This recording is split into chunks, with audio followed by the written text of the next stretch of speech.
For the next hour, we're joined by the leaders of the three main parties on Stoke-on-Trent City Council. On Thursday, 44 local councillors in 37 wards will be elected to the City Council. And this morning, it's your chance to find out what the three parties currently represented on the council will do if they win the majority in the election. We're joined this morning by Mohammed Pervez, leader of Stoke-on-Trent City Council for Labour. Good morning. Good morning. David Conway is the leader of the opposition representing City Independence. Morning to you. Morning. And Abby Brown leads the Conservative group. Good morning. Morning, Stuart. Before we move on, I'll just explain why we've got you three and not some other groups and other people represented. The decision not to include other parties fielding candidates is based on the share of the vote they got last time round in 2011. No other party either polled more than 10% or won any seats on the council. So we'll put questions to each of the leaders on the issues that matter to you. If you've got a question, if you want to get in touch, 81333. Start your message with the word Stoke or call us on 01782 208 008. Those same numbers to respond to what you hear.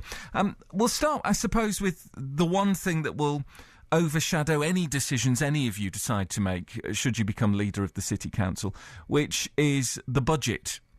We know that there have been reductions in the City Council's budget, so it's then a question of, with less money, what do you spend it on? Mohammed Pervez, both of your rival parties say you've wasted money while the Labour group's been in power. How do you respond to that? We have not wasted money. We have invested in the future of our city to create jobs. That's our number one priority. The Tory government has imposed deep cuts on our budgets, and we have managed that responsibly year on year, talking to our people, listening to their priorities, and making sure that we deliver on those priorities. And despite the cuts, we have kept services going. In fact, we've frozen council tax for 3 years running. We have created 3,000 jobs over the last 2 years alone. And we have invested heavily in our city to ensure that there are the conditions for jobs and growth. So if investment in the future of the city is waste, then I'm quite prepared to do that, because I want the very best for our children and I want jobs. Sorting out the local economy is our number one priority, and that's what we will continue to push for. Did you fight hard enough to get more money out of central government? Absolutely. Year on year, we have been pushing government to think carefully about these cuts, to make their policies fairer. We have fought, we have gone to government on various occasions. I've written to the Chancellor, written to the Prime Minister, complaining about the unfairness of these cuts. And so we couldn't have done any more. And we have got, as a result of our fight, millions of pounds of investment as well at the same time into the city. So it's important that we fight for our city. If we don't fight for our city, we won't get anything. This is what our fight for HS2 has been about. And we continue to push government to ensure that HS2 does not disadvantage our city. Abby Brown, you're a Conservative. Councillor Pervez there saying it's your party that's led to the cuts that are affecting the council so badly. Well, I think that's a bit rich, to be honest, Stuart. Don't forget we're in the age of austerity, because, as we all famously remember, Liam Burns said there wasn't actually any money left when the Conservatives came into power. And I think it's also been conveniently forgotten that it is the Conservative-led government that has enabled us to freeze council tax in the first place. You know, austerity is unfortunately with us at the moment, but it's all a question of political priorities and where we choose to spend our money. Other authorities have seemed to manage these cuts well. We still do receive actually a substantial amount of money from the government. And I think under a Conservative-controlled council, we'd be looking not just at slightly different priorities, but also how to maximise that money, not just spend it all, but also how to generate more income too. So what would you do differently then? I think we would like to see the money going into different sorts of things. I know certainly one of the things that a Conservative council would do would be to massively invest in our highways. Certainly it's taken me 15 minutes to get here from Fenton into Hanley this morning. And that's an everyday occurrence for many people travelling around the city. And we need to improve that. And all these things are linked in. Improving the infrastructure is linked to improving the economy, encouraging business to come here. I think we just need to really go back to basics and have a look at what our priorities are and respond to what our residents are telling us that they want. Dave Conway for the City Independence. How would you run the council differently? A lot differently. Councillor Pervez said that they've created 3,000 jobs. What Councillor Pervez didn't tell you is that when they came into power, this council had employees of 12,500. We're just over 3,000 now.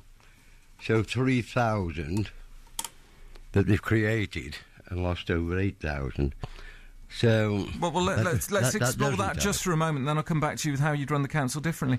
Are there more people working in Stoke-on-Trent now than there were 5 years ago, Mohammed Pervez? There are. The job seekers allowance figures show that we have the job seeker has gone down significantly, and they will continue to go down because we are creating the conditions for jobs and growth.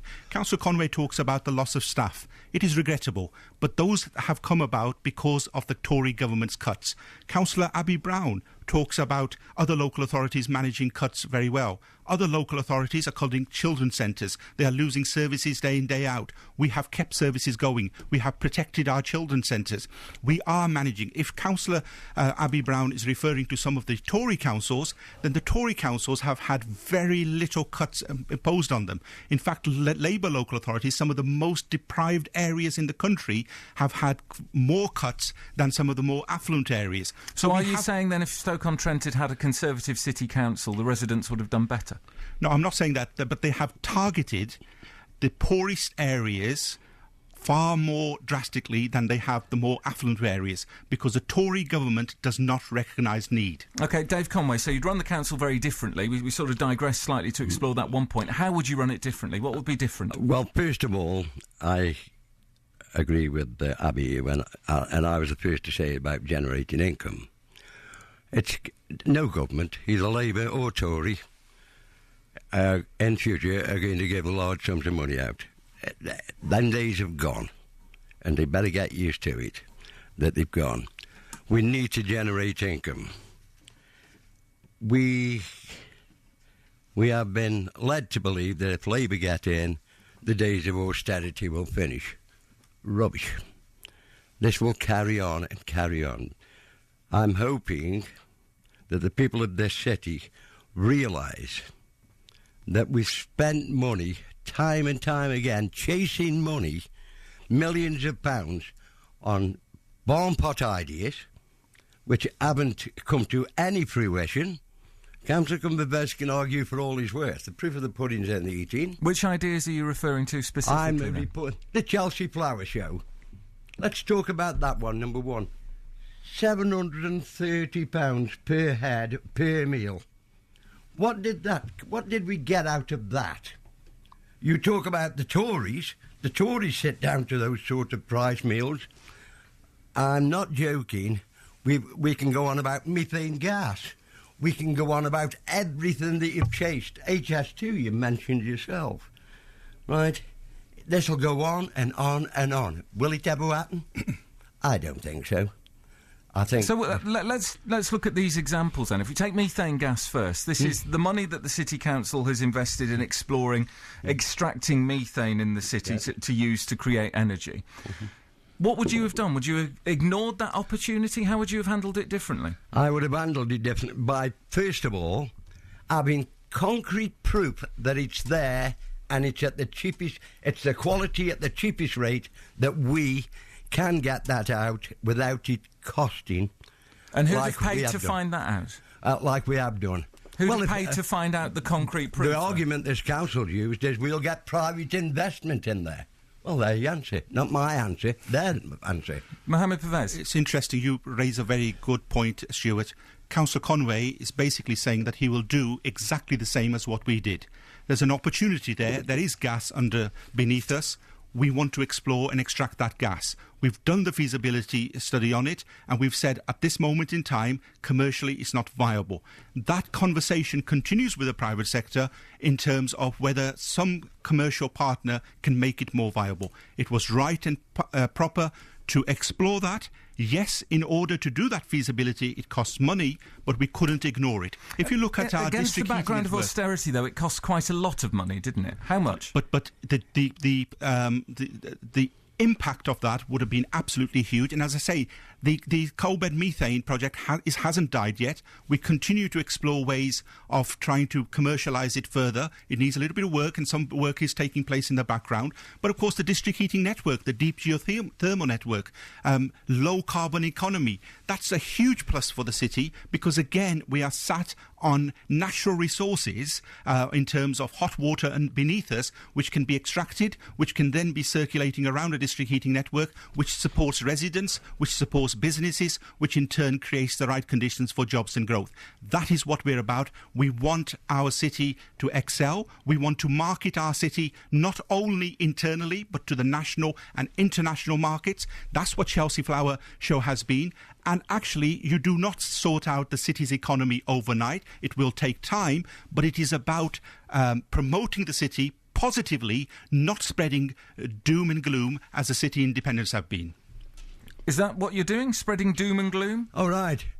The food banks which are springing up like mushrooms, right? I've already given you examples. Council for Bez just said, well, we've explored it, the methane gas, not viable at this time. So we'll get some more consultants in, will we? Council prepares, and we'll have another look at it. It'll cost us another pile of money. We will work with the private sector to ensure that if there is an opportunity there, that we will explore it and we will implement it. That's what jobs creation is about. You've been on about this for years now.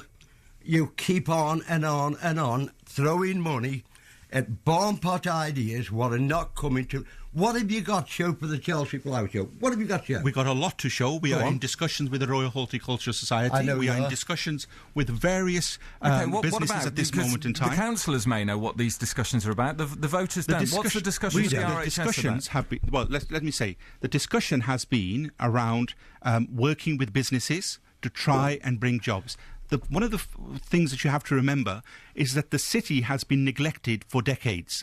And we have to really put Stoke-on-Trent on the map. That means talking to those investors that Stoke-on-Trent is a different place now. It has the political stability. It has the wherewithal to be able to market itself, and that is sorted itself out and is ready and open for business. That is what I've been doing for the last 4 years. Talking to ministers, talking to those investors in London and elsewhere, working with our existing businesses to promote the city positively.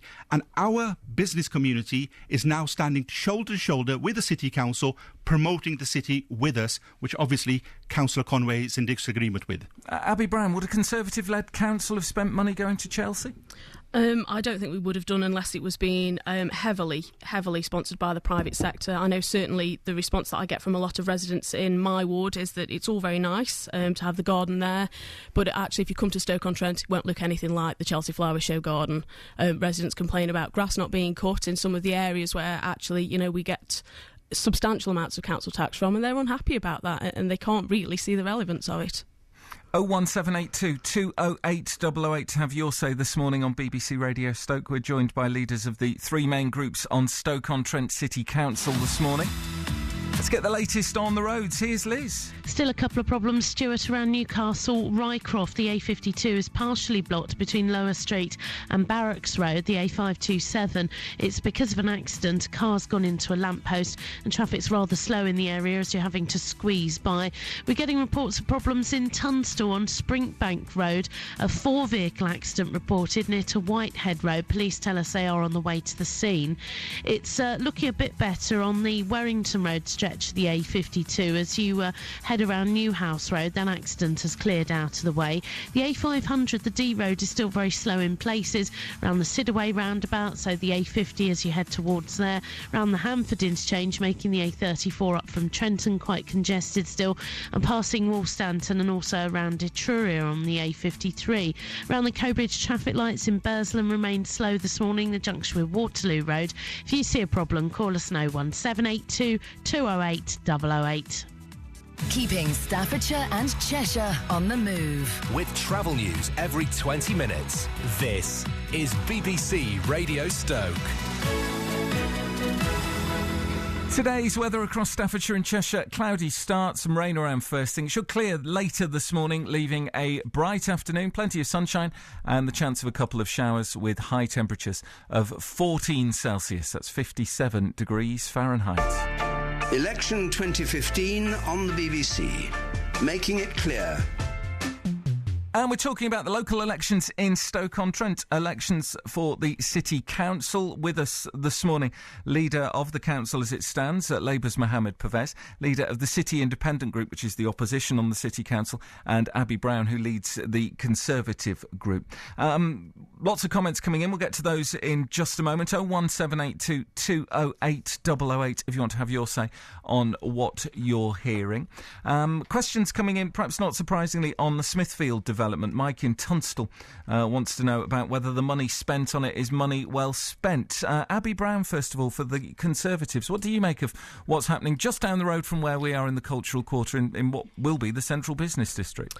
I'm probably like a lot of residents, really, to be honest, Stuart, and I'm a bit bemused by it all. We've got a very nice indeed town hall in Stoke with an extension that was built actually not that long ago. I'm, along with lots of other council officers, enjoy going into Stoke when I'm down there and spending some money in the local shops, and I can't really see why we need to move to Hanley. I think obviously it's important perhaps that we do have some sort of presence in the city centre. It is important, but I'm not quite sure why there's been such a big move to move up here so much, and why really we needed to be basically bankrolling it all. Well, you say you need some presence. If you look over your shoulder, there's the town hall, which is the home to lots of the city council services. Yeah. So what would you have done? How would you get people to invest in the city centre?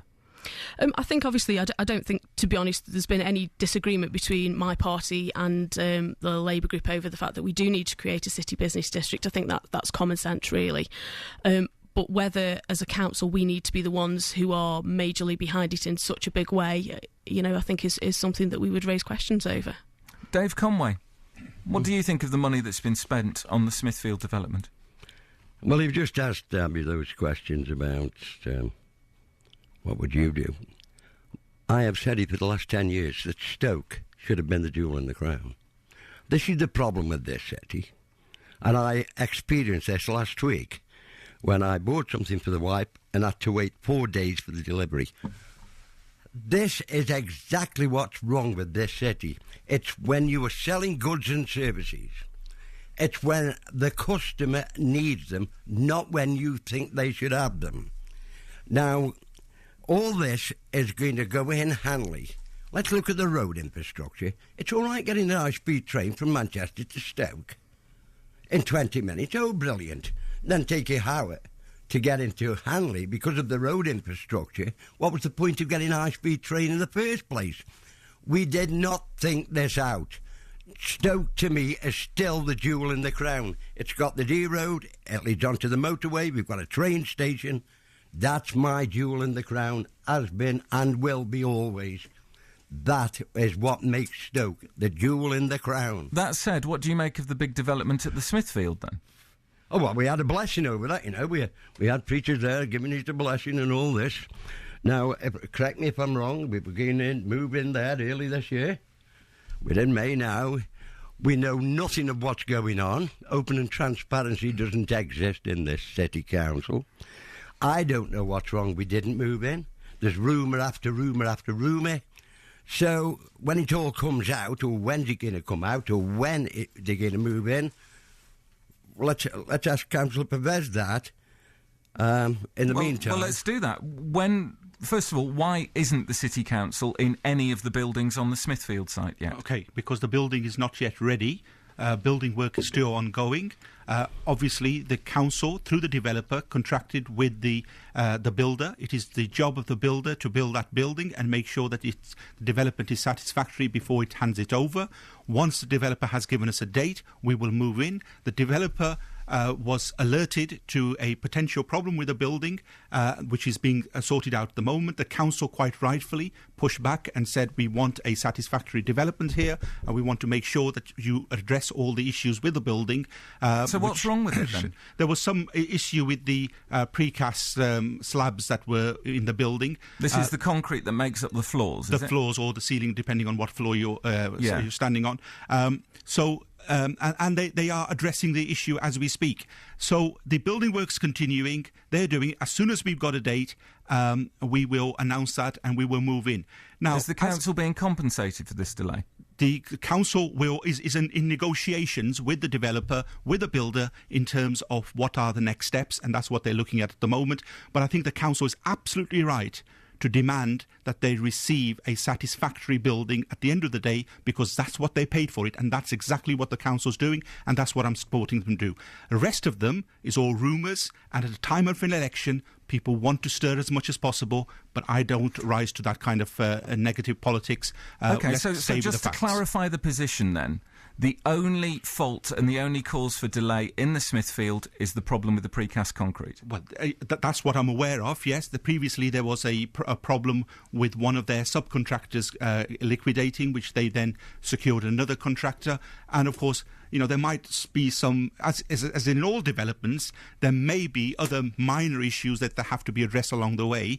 But obviously the only one of major significance that I'm aware of is that one. Harry's been in touch in Longton and asks, why was there no penalty clause attached to this build? Well, there probably is, but the council, when you look at the legalities of all this, has to make a judgment in terms of whether to implement that at that point in time. But quite clearly, as they move forward, as I say, intense negotiations are taking place. The development isn't finished yet, so we can't preempt any of those negotiations as to what's going to happen. But one thing is clear, that we will receive a fully satisfactory development there. And actually, the central business district is very important. Our city centre has been failing for many, many years. A successful city needs a successful city centre. Unless we lead the way into developing a central business district, we are not going to see the jobs and growth that we want within the city. Our aspiration is for Stoke-on-Trent to become a core city. We have the major urban conurbation between Birmingham and Manchester. We have excellent connectivity, and our city can do a lot better. We are showing confidence in our city, and it's a statement that we want businesses to move into Stoke-on-Trent. Stoke Town will not be forgotten. We've got a plan for the Spode site, and staff won't move out of Stoke Town. Other staff will go in there and the football will remain. We've listened to our people. We sorted that one out. Councillor Conway talks as if though we're going to be simply removing the staff out of Stoke Town, leaving that building empty and moving it. We're not doing this. We're rationalising all our assets. So will buildings like Swan House in Stoke remain staffed by the City Council? I think that building, I don't know exactly what's going to happen to that at this moment in time, but we will look at it, and if need be, we will move staff accordingly. But I think that even in Swan House, staff will remain to do certain tasks like social services and so on. We'll take a break for a second. I can see Dave Conway wants to come back in. I'm sure Abby Brown wants to talk more about this as well. First, it's just gone 9:30 on BBC Radio Stoke. Across Staffordshire and Cheshire. Proud of where we live. This is BBC Radio Stoke. Let's get the latest news updates from Jodie Looker. As you've just been hearing, the Labour leader of Stoke-on-Trent City Council, Mohammed Pervez, says potential problems with the new Smithfield building are being sorted out. He says there's an issue on the precast slabs which make up the floors and the ceilings. The council's negotiating with the developer over when the authority can move in. And we'll have more on this as our debate continues. National drugs experts welcomed Staffordshire Police's crackdown on drug driving. Since March, the force has used the roadside test kits on 30 drivers and arrested 12. Researchers say a new screening technique could dramatically improve the diagnosis of ovarian cancer. A 14-year trial involving tens of thousands of women suggests the blood test is twice as effective as previous methods. And hundreds of staff in Stoke-on-Trent have worked through the night to produce souvenir mugs to mark the birth of Princess Charlotte. The baby's name was announced yesterday, and Emma Bridgewater and Burley Pottery are making commemorative pieces. That's the latest for Staffordshire and Cheshire. I'll be back with more at 10. And the BAFTA goes to the 2015 BAFTA Television Awards on BBC One. He'll be there. Look what's in front of me. A sea of talented nominees. And so will this lot. This is a great honour. Thank you so much. Thank you very much. What an honour. Thank you. This is amazing. I'm glad we came now. The British Academy Television Awards with Graham Norton. I get to host TV's most glamorous night of the year. Sunday night at 8 on BBC One and BBC One HD. It's 27 minutes to 10. You join us on BBC Radio Stoke in discussion with the leaders of the three main groups on Stoke-on-Trent City Council. There are other groups, and we'll go through a list of some of the other candidates in the other groups before the end of this programme. But with us this morning, Mohammed Pervez, who leads the City Council for Labour, Dave Conway, who's leader of the opposition group representing City Independents, and Abby Brown, leader of the Conservative group. The argument about Stoke and Hanley and which should be the city centre we've kind of talked about this morning a bit, Abby Brown. What's the Conservative viewpoint on this, on the City Council? Should Hanley get more than the others? I think that's a very difficult one to answer in a way, Stuart. I don't think you can deny, obviously, the fact that the major retails are based in Hanley, and therefore that has kind of become the city centre. However, somebody who lives in the south of the city and actually operates a business within one of the other towns, I know, we tend to look very enviously at Hanley and think, why are they getting a lot more again? And certainly a Conservative point of view, and something we've campaigned strongly on, is that we can actually be one city without destroying the six towns philosophy, really. And I think we would like to see a much fairer distribution of the money. Predominantly within our towns, we've got lots of small independent retailers. To be honest, I suspect I'm probably like most people in the city. I do go to Hanley, but I go there when I absolutely cannot get what I need elsewhere. I go in, I get what I need, and I come out again. But my first port of call, 9 times out of 10, is going to be Longton or Mere or somewhere else, and as a result of that, I feel majority of people feel the same, and we need to support that. Mohammed Pervez, can I just ask Councillor Brown, does she accept that the city centre for Stoke-on-Trent is Hanley? Oh yes, I don't think anyone and can deny that. Do you believe that currently the city centre is failing? Having looked at the footfall figures within the city last night, I'm not sure I could actually agree with you there. Well, that's where we disagree. Our city centre can do a lot better. Let's look at the figures. For a city which is 13th largest in the country, in terms of retail performance alone, we rank something like 76th. We can do a lot better. This is why investment needs to go into our city centre, because unless we get our city centre right, we're not going to be able to create the jobs across the city. So therefore, and in any case, if you look at the investment that's going in other towns, let's look at Burslem Town Centre, the mother town, for instance. The town hall is becoming a sixth form college. We have worked with Prince's Trust to look after the Wedgwood Institute building. The town and heritage funding has seen hundreds and thousands of pounds of investment going into doing up the shops and making it modernised. And so all those things are happening in other towns as well. Across the city. Not much of that sounds like private money. It sounds like charity money or money coming from government. In the case of Burslem, there is private sector money because it's match funding. The private sector puts in money, and the council, through the various grant allocations and so on, puts that in. Okay. So it's working in partnership with the private sector to invest in our city. While you're talking about money, how much has the Smithfield site cost the City Council so far? The estimated cost of there is about £60 million. And there's interest to pay on that? If it's all borrowing, there will be some interest. But the council, I have to say, one of the things that we're doing is we've made a number of pledges within our manifesto in terms of education and so on.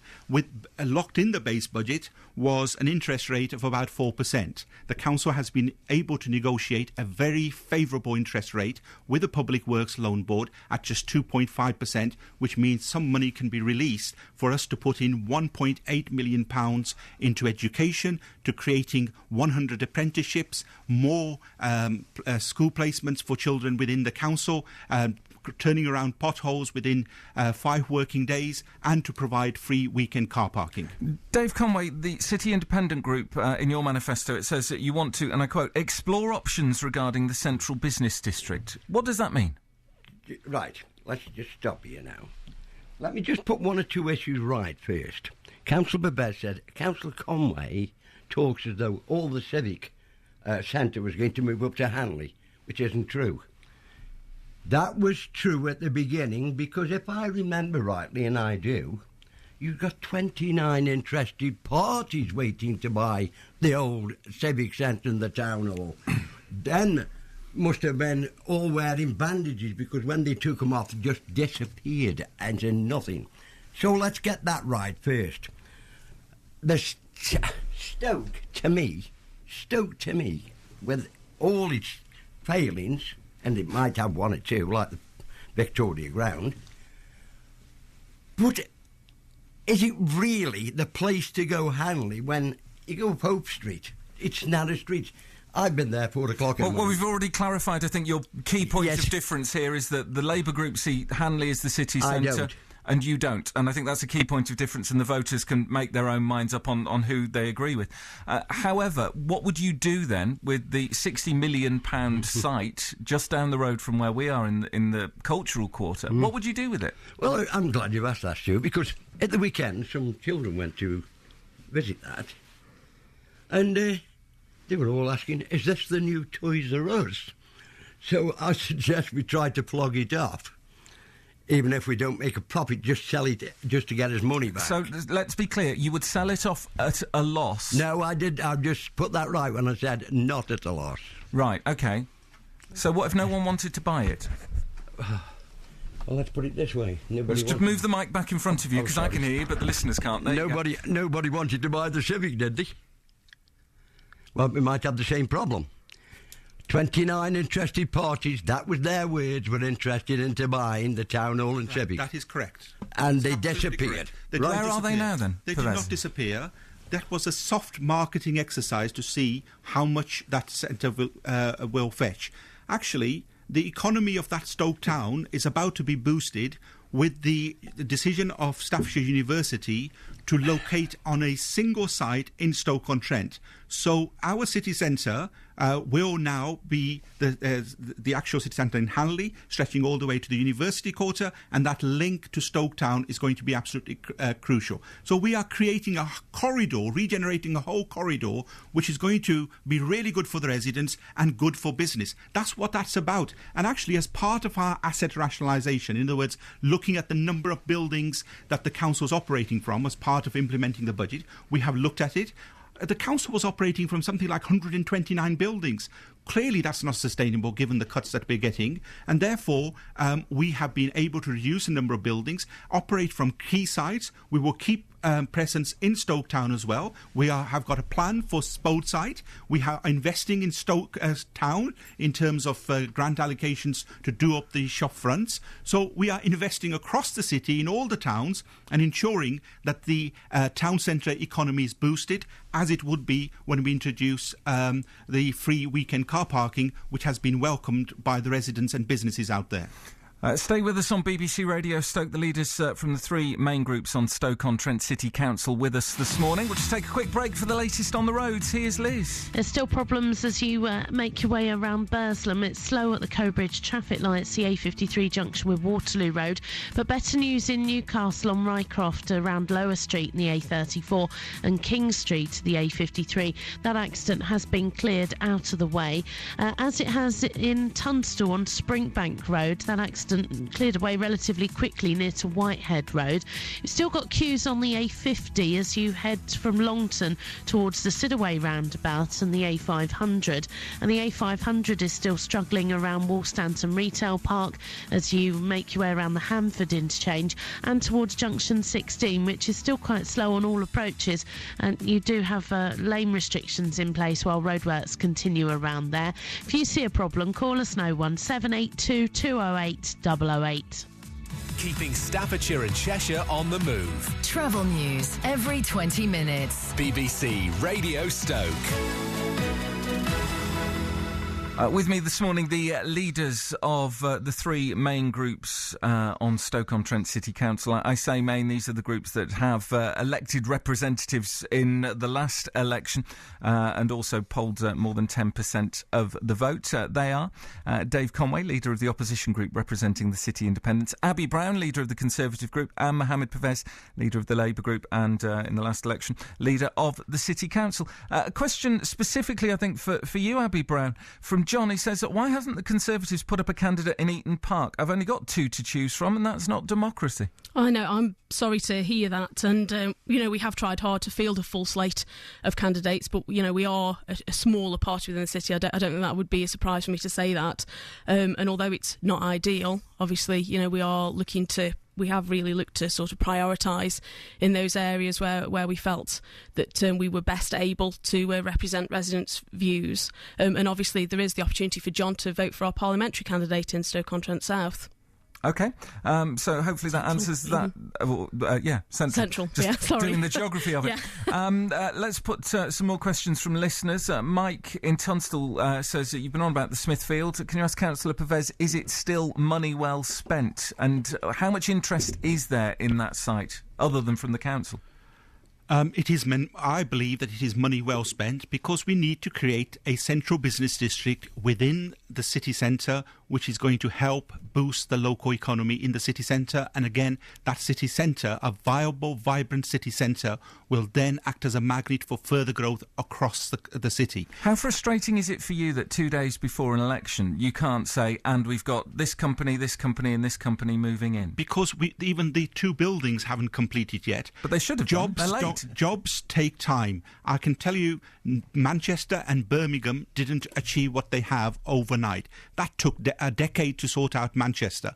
What we have to do is maintain our focus, work effectively with our business communities, marketing the city positively, having confidence in our city, creating the conditions in terms of making sure we have the right skills here, in terms of education, in terms of getting the connectivity right, in terms of infrastructure, in terms of making sure that our businesses are supported through access to funding and so on.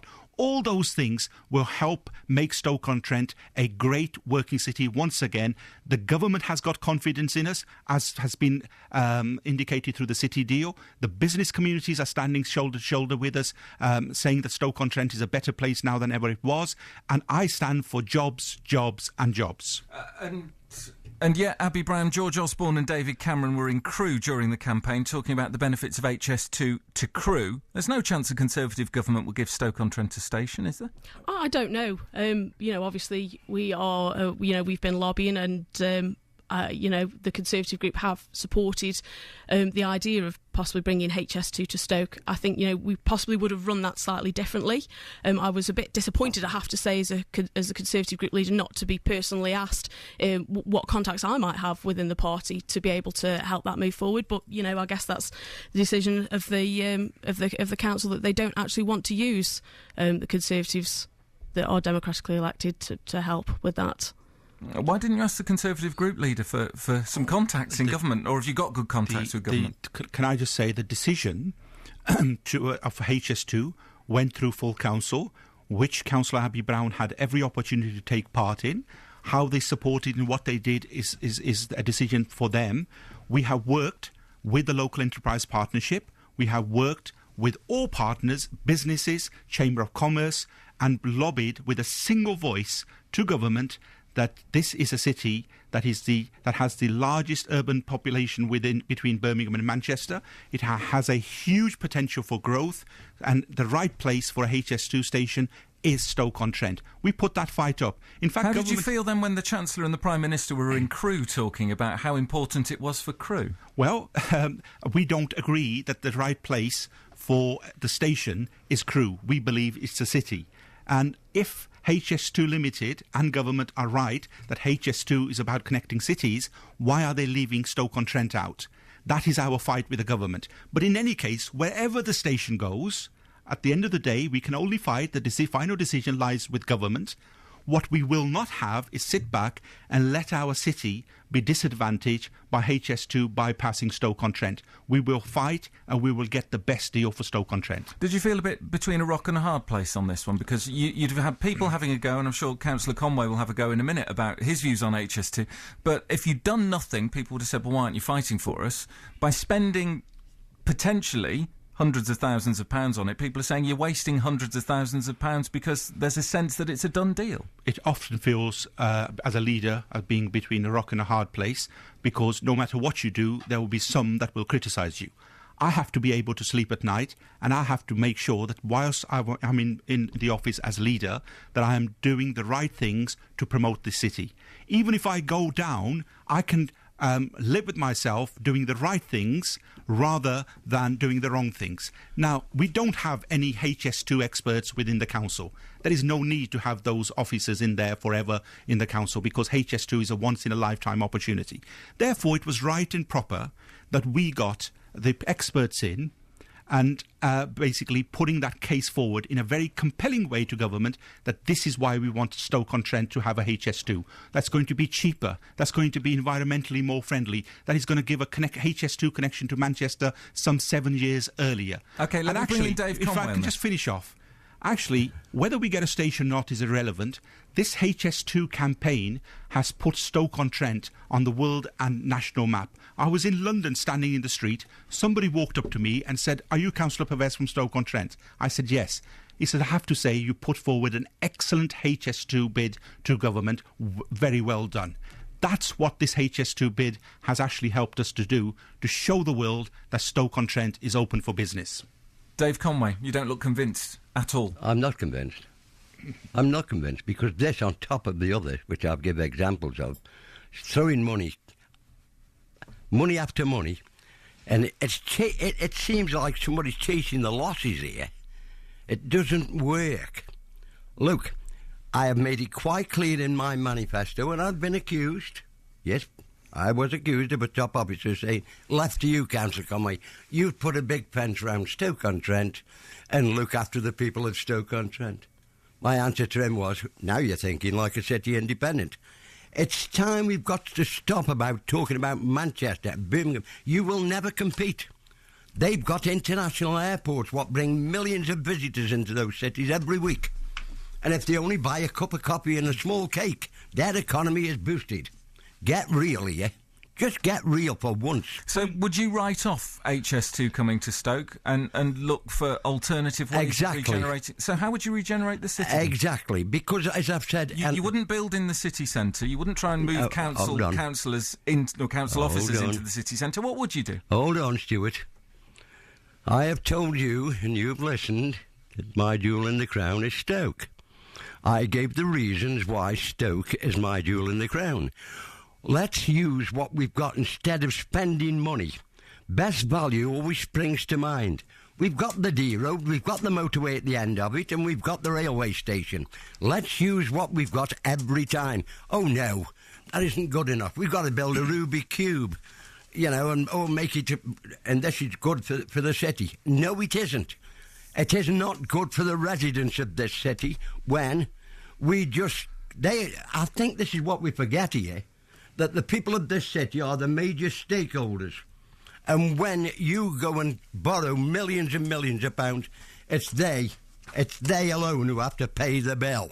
So the Councillor Conway's policy in terms of building a fence around Stoke-on-Trent to look after the people of the city is not sustainable. Parties that do that will never get business in because you've just built the fence around the city. You've got to be open for business. You cannot operate in the way he is. If HS2 is a game changer in terms of sorting out the economy of cities, then why shouldn't we be taking part? And instead of, what would Councillor Conway have done if HS2 was coming around here as a leader, if it wasn't what I've just done? You've just had 4 years for that. You're on about bringing businesses into Stoke. Now you need a high-speed train to do it. We need HS2 connectivity. You need a high-speed... Let me finish. I didn't interrupt you. Let me just say this. You want a high-speed train to bring businesses in Stoke. You want that great big building to bring businesses in Stoke. Correct. You've just had 4 years. How many businesses have you bought? Lots of businesses. We are now classed. Where are they? Well, let me finish. We are now classed as the one of the top growing areas in the country. 3,000 jobs created over the last 2 years alone. Job seekers allowance going down year on year. That's what we've achieved in the city. You've just got rid of 8,500 employees of this council. I haven't done that. That's Tory cuts having an impact on this. Hang on, let's bring in Abby Brown, who's been sitting quietly and making notes while you two have been discussing this. Abby Brown for the Conservatives. Continue. I'm slightly bemused by it all, Stuart. Councillor Pervez talks about focus, and it seems a bit of a blurred focus to me, really, over this. The city's not transformed overnight, we're told, but the Labour parking policy is only going to last for 12 months. No, it's not. That's what it says in your manifesto. It will be evaluated at the end of 12 months. It's only going to last for 12 months. If it's not making an impact, why should I carry on? It was also actually conveniently came just after we'd announced a very similar policy. So it must be right then, from your point of view. It's the right one, yes. Similar sort of idea, except that I think the Conservatives, we've heard from Labour. I think this, for me, this is the crucial difference. Labour are going to tell you what they want. The Conservatives were actually going to have a little listen to what you think that we should do. And businesses, residents, shoppers, they tell me every day when I'm at work, when I'm on the street, when I'm taking my kids to school, when I'm out and about what they want. And I feel that sometimes we lose sight of that, really, overall, with everything that's going on. The city's been neglected for decades, but it has actually been a Labour-run city for most of those well, I'll decades. interrupt you there, because that's a fair point, and it's a point some of the listeners have made. Mohammed Pervez, you've described Stoke-on-Trent as being neglected for many years. The city has been neglected, you said. Well, that was very often Labour part. At one point, there were 60 Labour councillors on the city council. The years that I'm talking about is when we had the elected mayor system in place, where the council turned one of whom was a Labour elected mayor. When the council turned on itself, the politics was fragmented. There was no clear direction. People were fighting all over the place, and whilst that fight was taking place, the city was neglected. We've had a problem with governance. We've had a problem with governance for years. There was a whole commission drawn up on the governance of the city. That's why there's no longer 60 councillors. Correct. And as a part of that, we've got clarity now in terms of every 4-year elections. I asked for a clear mandate back in 2011. The people gave me that mandate. I have delivered, despite the Tory cuts, £100 million taken out of the City Council's budget. We have created jobs. We have invested in education. We have fought for the city nationally, internationally, to try and bring businesses in. We have worked with our local businesses to support those businesses, and those businesses are now standing shoulder to shoulder with us to promote the city positively. And if that continues, we will make Stoke-on-Trent a great working city. What we cannot afford to do is do a U-turn on that strategy, because it's working. Labour has a plan. Our manifesto, and I'm quite happy to send residents a copy of our manifesto, lays out everything that we are going to be doing in future, despite the financial challenges and so on. And it is very important that we look at creating jobs for our people, because that is number one priority, and also protecting those vital services for the most vulnerable in our city. Closing care homes and protecting the vulnerable, is it? Care homes has continued. Care homes have closed down, and you well know. And Councillor Conway, can I ask you, 2010, when a couple of care homes closed down, where were the city independents? They were in control of the council in a coalition. Hold on a minute. They were in 2010. Don't come that with me, Pervez, because you know I voted against that coalition. Councillor Conway. You know very well I voted against your budget. Don't try to pinpoint the care homes that you are talking about were closed down in 2010, and we have provided those residents with alternatives, and we have got plenty of care homes within the city to meet the needs of our elderly residents. Bed blocking's going on. We have invested. Bed blocking's going on. We have invested millions of pounds in extra care housing for our elderly people. And if you look across the city, Councillor Conway, including your patch, there are care homes, extra care facilities going up now. Building work is taking place. That is what this Labour administration is doing, creating opportunities and facilities for the elderly people. Turn the back on our elderly, and when though they don't and matter. You were in control at the time. And I was not in control. City independents were in control. Abby Brown, what would you do for older people, given that there is the restriction on the budget and there is an ever-ageing population? I think we need to look again at some of the important issues that have been raised with us in previous years. The North Staffs Pensioners Convention in particular have raised some very interesting topics that we need to look at, about where money is going into in terms of contracts and how well it's been scrutinised. And it turns out actually it's probably not been very well scrutinised at all. And I think also we need to once again listen to what our residents want, rather than tell them what we think they ought to be wanting, and say actually we should have particular standards in place for all those who deliver services on our behalf.